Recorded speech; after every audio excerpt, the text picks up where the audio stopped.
Latest news के लिए subscribe करें और बेल आइकन पर क्लिक करें। सिविल लाइंस स्थित चिप्स भवन में केंद्रीय स्वास्थ्य मंत्रालय की वीडियो कॉन्फ्रेंसिंग आयोजित की गई। इस वर्चुअल बैठक में छत्तीसगढ़ के स्वास्थ्य मंत्री टीएस सिंहदेव ने सहभागिता की। इस बैठक में केंद्रीय स्वास्थ्य मंत्री मनसुख मंडाविया ने वर्ष 2025 तक भारत को क्षय रोग टीबी मुक्त करने के लक्ष्य पर राज्यों के स्वास्थ्य मंत्रियों से चर्चा की। बैठक के दौरान केंद्रीय स्वास्थ्य एवं परिवार कल्याण मंत्रालय द्वारा प्रेजेंटेशन भी दिखाई गई, जिसमें कुपोषण, भीड़ वाली जगह, कमजोर रोग प्रतिरोधक क्षमता को टीबी के प्रसार की मुख्य वजह मानकर इन पर चर्चा की गई। इसके साथ ही वर्तमान में टीबी की गिरती दर 3% और वर्ष 2025 तक लक्ष्य प्राप्ति के लिए निर्धारित 15% की दर पर भी विचार विमर्श हुआ। वहीं जनवरी 2021 से जुलाई 2021 तक टीबी पर नियंत्रण पाने के लक्ष्य प्राप्ति में देश 67% और छत्तीसगढ़ 50% पर रहा है। केंद्रीय स्वास्थ्य मंत्रालय द्वारा दिखाई गई प्रेजेंटेशन के अनुसार टीबी के उपचार के लिए 90% की लक्ष्य सीमा निर्धारित की गई थी, जिसमें देश ने औसत 81% प्राप्त की है और छत्तीसगढ़ 83% पर रहा है।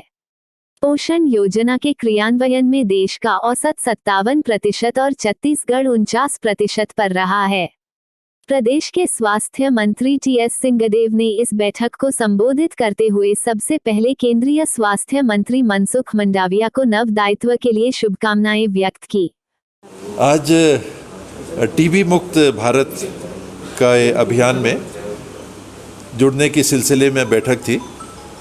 हालांकि 2025 तक केंद्र सरकार ने एक लक्ष्य रखा है भारत को टीबी मुक्त बनाने का।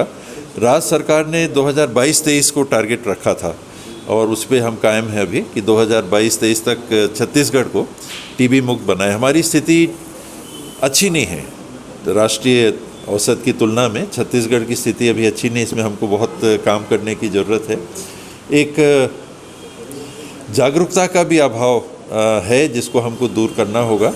एक टीबी से ग्रसित व्यक्ति जिनकी पहचान नहीं हो पाती, वो साल में 10 से 15 लोगों को प्रभावित कर सकते हैं। हम इस बात को समझ नहीं पाते कि उसको जानना कितना, क्योंकि ये एक से दूसरे को आसानी से फैलने वाली बीमारी है।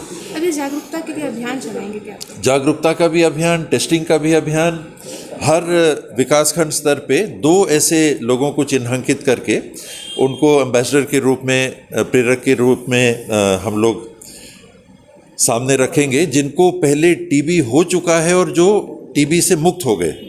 हर 3 महीने का कोर्स, 6 महीने का कोर्स, साल 1.5 साल का कोर्स, टीबी जो दवाई से ठीक हो सकती है, टीबी जो ड्रग रेजिस्टेंट होती है, अलग अलग प्रकार की है।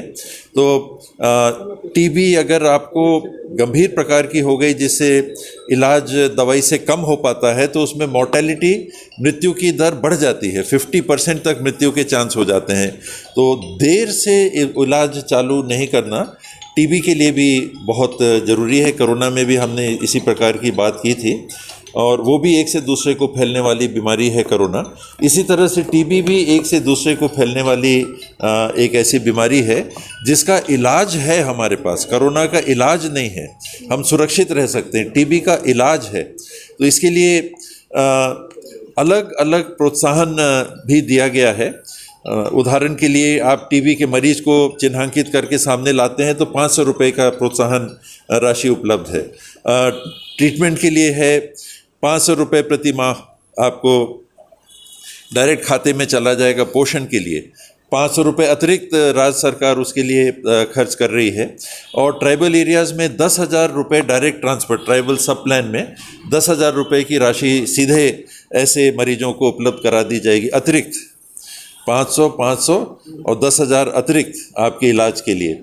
जो ट्रीटमेंट करा रहे हैं, उदाहरण के लिए अगर मितानिन ट्रीटमेंट करा रही हैं